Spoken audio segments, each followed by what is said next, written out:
ito yung bagong 2023 Ford Everest Titanium. Ito yung sa loob niya. Ayan. Ganito naman yung nasa dashboard niya. Bago, high-tech na lahat. There. So, ito hindi na kailangan ng susi, kundi dipindot na lang.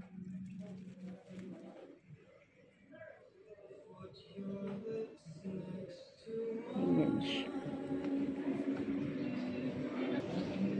Ito naman yung sa likod niya. So, bali 7-seater tong Ford Everest na to, 2023. Ayan.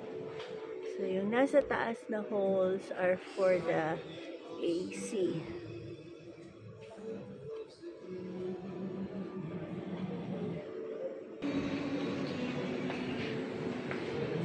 Ford Everest. Ganyan yung sa'yo, di ba? Yung kukunin mo. Oh, pero basically,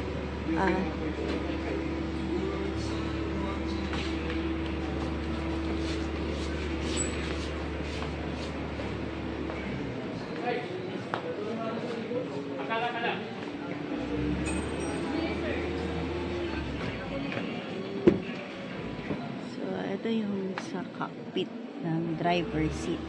Nandito yung mga controls niya. Sa side mirror, sa windows.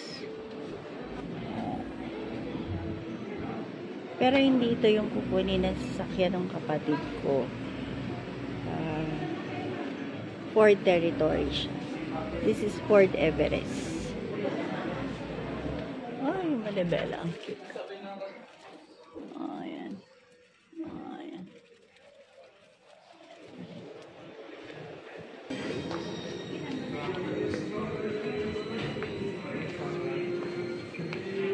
Yung kapatid ko.